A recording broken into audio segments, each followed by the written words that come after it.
Bom dia, gostaria de agradecer à Comissão Organizadora, em particular ao Dr. Sérgio Barroso, o convite para apresentar a experiência do Serviço de Medicina Nuclear no tratamento dos tumores neuroendócrinos. Esta apresentação vai se basear sobre a terapêutica radiometabólica com peptídeos, Peptide Receptor Radionuclide Therapy. Como nós sabemos, os tumores neuroendócrinos são um grupo muito heterogéneo de neoplasias e existem vários tratamentos disponíveis para o tratamento destes tumores num estadio avançado de doença metastática e ressecável, como é a maioria dos doentes que se apresentam normalmente no diagnóstico. Sendo assim, no IPO do Porto temos uma consulta multidisciplinar, na qual participam várias especialidades: cirurgia, endocrinologia, oncologia, radiologia de intervenção, radioterapia também e medicina nuclear. Esta equipe multidisciplinar tem como objetivo individualizar o tratamento do tumor consoante a sua histologia, consoante a extensão tumoral e o estadiamento e, claro, os próprios sintomas e comorbilidades inerentes do doente. A terapêutica PRRNT consiste na administração por via endovenosa lenta de um radiofármaco. Esse radiofármaco é constituído por um análogo da somatostatina, que pode ser o TATE ou o TOC, que são os radiofármacos mais utilizados no tratamento destes tumores, os análogos mais utilizados, ligados por um agente quelante, que é o DOTA, ou um emissor radionuclídeo terapêutico, pode ser o lutésio, 177 ou 90 ítrio. Estes radiofármacos, no fundo, então, têm uma molécula que é o análogo da somatostatina, que vai fazer o transporte do emissor radionuclídeo terapêutico para os receptores, sendo que nós sabemos que os tumores neuroendócrinos, a maioria expressa receptores do tipo 2. Esse composto radiofármaco vai ser internalizado e destruir a célula tumoral. O peptídeo que nós usamos é o TATE, que apresenta expressividade significativa, sobretudo para o subtipo 2, que é aquele mais frequentemente expressa à superfície tumoral destes tumores, e o emissor radionuclídeo terapêutico é o lutésio 177, que tem uma energia média e máxima inferiores à do ítrio 90 e, portanto, um alcance nos tecidos de 2 milímetros. O que é que isso significa? Significa que a probabilidade de atingir células normais, não metastáticas, é baixa. Portanto, o tratamento com lutésio é um tratamento realmente associado a efeitos laterais, a uma porcentagem muito baixa de efeitos laterais e normalmente pouco graves.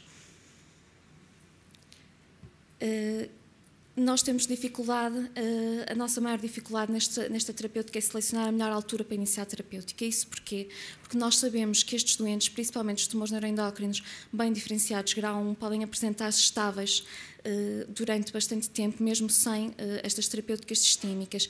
Mas, por outro lado, nós não queremos deixar que a doença progrida a um ponto de tornar o nosso doente menos receptivo à terapêutica, como é o caso, por exemplo, de doentes com metastização disseminada e, por outro lado, mesmo um doente não elegível à terapêutica, porque nós precisamos de um índice Karnofsky mínimo de 50, o estado funcional mínimo, para realizarmos este tratamento. E, se deixarmos prolongar demasiado a doença, podemos tornar o candidato não elegível. Aqui, claro, defendo a nossa. Não existem ensaios clínicos comparativos, como foi dito, mas existem estudos com 500 e tal doentes que nos indicam que os benefícios, a balança, nós temos sempre que ponderar, sempre que damos uma terapêutica com radioatividade, temos que ponderar os riscos e os benefícios. E aqui a balança pende claramente no sentido dos benefícios. É um tratamento que está comprovadamente associado a uma maior qualidade de vida dos doentes, a taxas de resposta muito boas e uma boa duração da taxa de resposta, a um aumento da sobrevida global do doente e a um aumento do tempo livre de progressão da doença também. Os riscos, efeitos adversos agudos, normalmente pouco graves, facilmente controláveis por medicação, como vamos ver. Toxicidade renal, hematológica e hepática é um risco. Com o ítrio 90 é um risco grande, 10%. Com o lutésio é um risco hematológico, toxicidade grau 3, 4 na literatura à volta dos 3%, ou percentagens inferiores. Renal, estudos com centenas de doentes sem toxicidade renal grau 3, 4. E a nível hepático também há um risco de toxicidade hepática, mas sobretudo em doentes que já apresentavam valores alterados da função hepática pré-tratamento. O síndrome mielodisplásico realmente, como foi dito pela doutora Pavel, existem casos, mas são casos raros. 504 doentes, 3 casos. Num dos casos, possivelmente associado à quimioterapia. Portanto, ensaios clínicos são importantes, claro que sim, mas a experiência com doentes, principalmente em grupos tão grandes, também é importante e é preciso ter atenção que outros tipos de terapêuticas podem ter efeitos adversos mais graves e com risco mesmo de vida para o doente. As novas guidelines da Associação Internacional de Energia Atómica, da Associação Europeia, da Associação Americana de Medicina Nuclear, as novas guidelines de 2013, referem como principal indicação para tratamento com PRRNT, tumores neuroendócrinos, gastroenteropancreáticos e pulmonares com expressão de receptores da somatostatina de tipo 2, sendo os candidatos ideais doentes com tumor neuroendócrino bem ou moderadamente diferenciados, ou seja, tumores grau 1 ou 2, segundo a classificação da Organização Mundial de Saúde.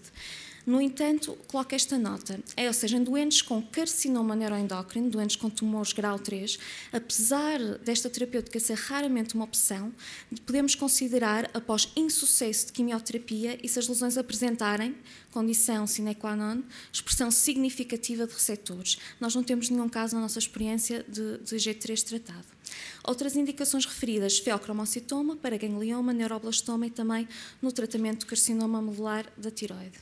Os critérios de inclusão para este tratamento no IPO do Porto são tumor neuroendócrino histologicamente comprovado, doença irressecável e ou metastática, uma expectativa de vida superior a 3 meses, um estado funcional avaliado por índice Karnofsky pelo menos de 50, como já referi, uma boa expressão de receptores de somatostatina. O que é que isso quer dizer? Quer dizer que a maior parte das lesões avaliadas ou por métodos de medicina convencional nuclear, que são o Tectrotide e o Octroscan, ou então, pelos estudos mais recentes, PET e Galtotanoc, a maioria das lesões tem que apresentar uma intensidade de captação pelo menos igual à de fígado. E, muito importante, esta expressão de receptores também tem um valor preditivo, ou seja, nós sabemos que doentes que apresentam maior expressão de receptores são doentes que respondem melhor ao tratamento. O doente também deve ter critérios mínimos de função hematológica, hepática e renal adequada. Este é o nosso protocolo, após uma avaliação inicial clínica, analítica e imagiológica. Iniciamos então o primeiro ciclo, nós realizamos até ao máximo, numa fase inicial de 3 ciclos, com um intervalo de 3 meses entre cada ciclo, e às 5 e 10 semanas após cada ciclo fazemos uma nova avaliação clínica e analítica para avaliar potenciais toxicidades decorrentes do tratamento. Após completarmos os 3 ciclos, fazemos 3 a 6 meses após o 3º ciclo, consoante também a gravidade da doença e da progressão, uma nova avaliação clínica, analítica e imagiológica. A atividade média que administramos do Lutein-Sotatate são 5,55 gigabecquerels, 150 milicuris. Isto também é importante em termos de toxicidade, uma vez que a toxicidade está relacionada com atividades mais elevadas, habitualmente a partir dos 29 gigabecquerel, nós não costumamos ultrapassar os 20 e tal. Após 24 horas após a administração do radiofármaco, fazemos uma cintigrafia pós-terapêutica, que é uma vantagem do lutécio relativamente ao ETR90, é ter radiação gama e, portanto, permitir a aquisição destas imagens. O mais habitual é vermos uma imagem de cintigrafia pós-terapêutica que nos permite ver a biodistribuição do radiofármaco após o tratamento, semelhante àquele da PET Galio-Dotanoc inicial. Isto é uma exceção. Isto foi um doente em que nós conseguimos ver maior número de lesões ósseas na cintigrafia pós-terapêutica do que na PET na PET de estadiamento inicial, em que não víamos um atingimento da coluna vertebral tão marcado. Nós iniciamos as terapêuticas com lutécio dotatate em abril de 2011. 75 doentes iniciaram essa terapêutica, 34 para gangliomas, a maioria de cabeça e pescoço. Este grupo está a ser analisado conjuntamente com o serviço de otorrino. É um grupo com características um bocadinho diferentes e que não vai ser incluído nesta apresentação. Eu vou falar dos outros 41 doentes com tumores neuroendócrinos gastroenteropancreáticos, primário desconhecido, um caso de tumor neuroendócrino do ovário e um caso de carcinoma medular da tiroide. 27 doentes de sexo masculino, 14 de sexo feminino, idade média 57 anos, a variar entre os 13 e os 78. A maior parte, o maior motivo para a realização de PRRNT foi metastização em progressão, em 40 doentes, e irressecabilidade num doente que não apresentava metastização, apenas um caso. Como nós podemos ver, nós recebemos casos já muito avançados, A maior parte dos doentes apresentava metastização hepática, quase 93% dos doentes. Adicionalmente à metastização hepática, uma percentagem muito significativa de metastização ganglionar, quase 61%, óssea 48%, e alguns doentes metastização também pulmonar, poucos casos, 3%. O número de doentes que completaram os 3 ciclos, 36 doentes, 5 não completaram os ciclos, o motivo foi progressão clínica, 4 doentes, e apenas um doente se verificou o agravamento da função hepática, concomitantemente à progressão clínica, como motivo para interrupção do tratamento. Eu procurei fazer uma análise das características comuns que estes doentes que não conseguiram sequer completar o 3º ciclo apresentaram, e realmente, como nos diz a literatura, os doentes que apresentam, quais são os doentes que apresentam menor hipótese, digamos assim, de responder bem à terapêutica? Doentes com estado funcional mais agravado, como é o caso da maioria, definido por índice Karnofsky inferior ou igual a 70, que era o caso de 4 doentes, doentes com metastização hepática disseminada, todos os doentes, adicionalmente à metastização hepática apresentavam também outro tipo de metastização e, muito importante, uma expressão de receptores heterogénea. Em pelo menos 3 casos destes doentes apresentavam heterogeneidade na expressão de receptores, e esses doentes normalmente têm pior resposta do que os restantes. Avaliamos efeitos laterais decorrentes da administração do radiofármaco, ou seja, efeitos até 24 horas após a administração. A maior parte dos efeitos não foram graves, náuseas e, em alguns casos, vômitos, devido à administração dos aminoácidos concomitante para a proteção dos rins. Em apenas um doente se verificou efeitos laterais em 2 ciclos, a maior parte dos doentes só apresentaram efeitos laterais num ciclo. Aqueles que foram potencialmente mais graves, no caso um insulinoma, uma crise de hipoglicemia, e num caso um tumor neuroendócrino secretor do intestino delgado, sendo um carcinoide manifestado por uma crise diarreica, mas ambos facilmente controláveis com terapêutica. Portanto, num total de 36 doentes, 9 apresentaram efeitos laterais. Cada doente fez 3 ciclos, portanto, num total de 108 ciclos, em apenas 9,2% dos ciclos se verificaram efeitos laterais, na sua maioria pouco graves. Relativamente à toxicidade, considerei a toxicidade relevante, grau 3-4, e como podemos verificar, apenas 4 doentes apresentaram toxicidade hepática. No entanto, muito importante, todos apresentavam alterações hepáticas antes do início do tratamento. Em 2 casos de grau equivalente àquele, apenas houve um ligeiro aumento dos valores, e, num caso do glucagonoma, apresentava um grau correspondente já de valores alterados a um grau 2 e passou para um grau 3 e manteve esse doente. Nos outros 2 casos de toxicidade hepática, reverteram para um grau 1 logo após o 2º ciclo, e num grau 3 não temos informação se houve ou não reversibilidade. Não se verificou nenhum caso de toxicidade hematológica ou renal grau 3-4. Relativamente à resposta sintomática, 20 dos 36 doentes eram sintomáticos, e desses 20, 15 apresentaram uma melhoria significativa dos sintomas, correspondente a 75%. Como podemos ver por esta tabela, a maior parte dos doentes que apresentavam síndrome carcinoide apresentaram melhoria dos seus sintomas.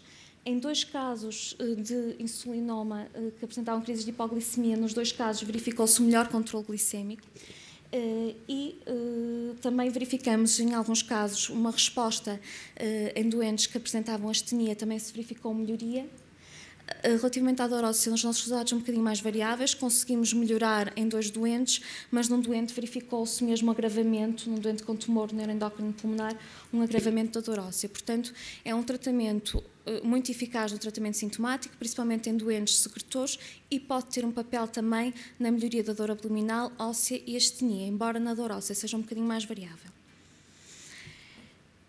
No Congresso Nacional de Medicina Nuclear apresentei 15 doentes, que eram os que nós tínhamos, dos 36, temos agora 15 doentes em que temos a PET com galdotanok de reavaliação de 3 meses a 1 ano após o terceiro ciclo.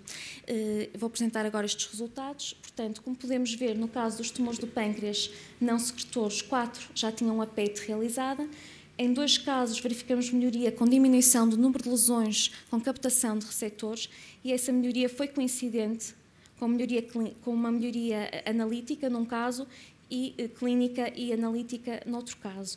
Em 2 doentes, verificamos estabilização e num deles não era sintomático, não era possível avaliar, e num deles também não conseguimos melhorar os sintomas, também manteve o mesmo quadro clínico. Relativamente ao glucagonoma, verificamos uma melhoria imagiológica por PET galdotanok, com uma diminuição do número de lesões e também coincidente com uma melhoria clínica com uma descida dos valores da cromogranina A. No caso do insulinoma, apenas um dos casos dos 2 que nós temos de insulinoma tinha a PET com galdotanok, verificou-se também uma melhoria com menor número de lesões e melhoria, como eu já referi, no controlo das glicemias. Comparamos esses achados com a TAC deu sempre estabilização.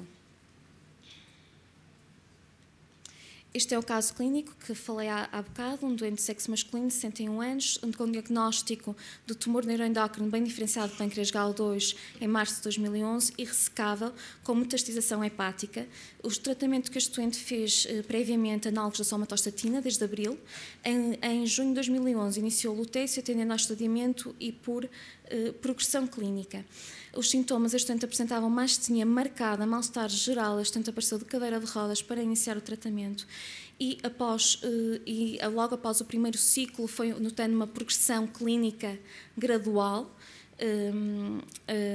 do seu estado e quando terminou o tratamento encontrava-se capaz de executar as suas atividades de vida normais, o índice Karnofsky de 80 e mantém-se até à data de hoje sem evidência de progressão e assintomático. Esta é a PET.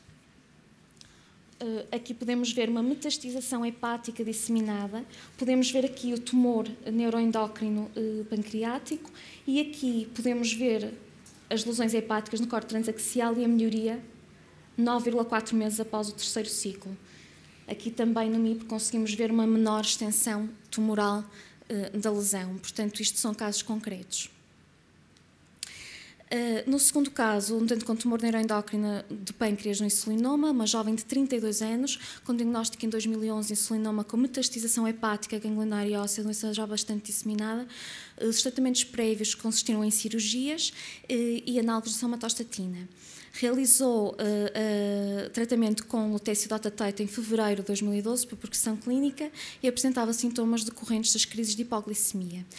Após o lutécio, esta doente referiu melhor controle das crises de hipoglicemia. Também verificamos o menor número de lesões, sobretudo a nível hepático desta doente e também uma melhoria a nível ganglionar.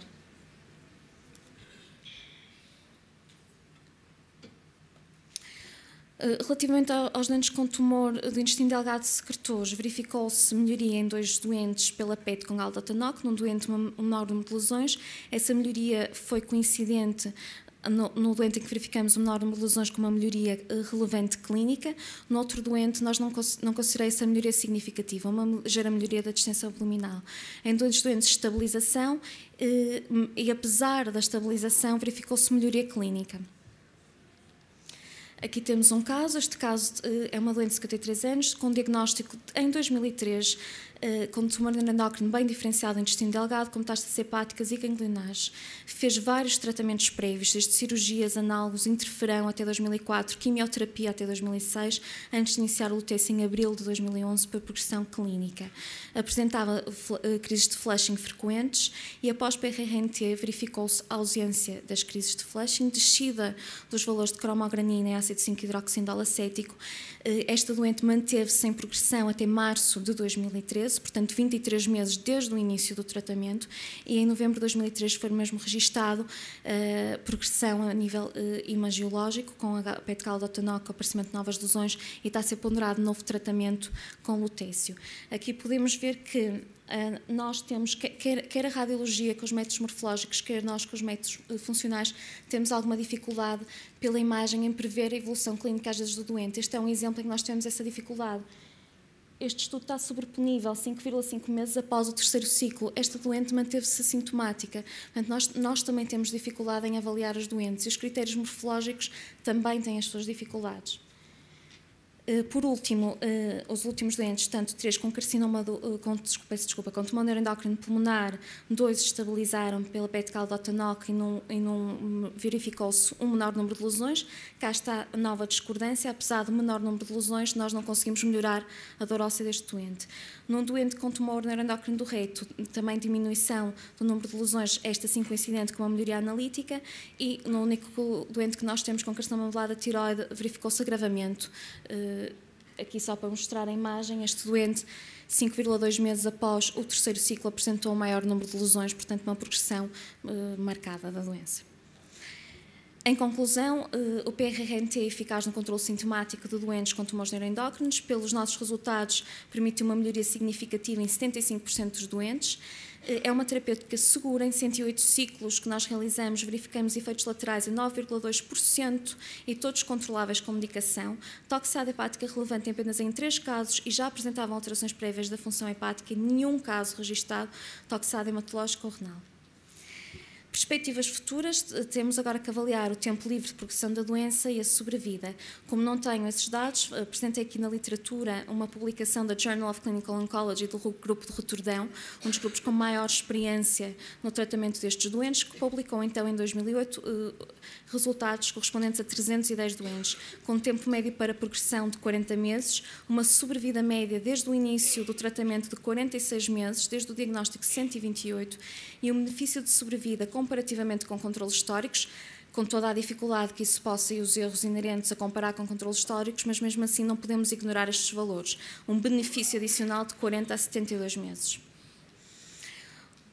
E o nosso desafio para a medicina nuclear, temos que definir o papel da PET-CalDOTANOC na avaliação da resposta à terapêutica, temos que fazer a correlação com a evolução clínica analítica e temos que definir o melhor método de interpretação do estudo e tentar ver qual é o valor adicional da quantificação e o método a utilizar. Muito obrigada.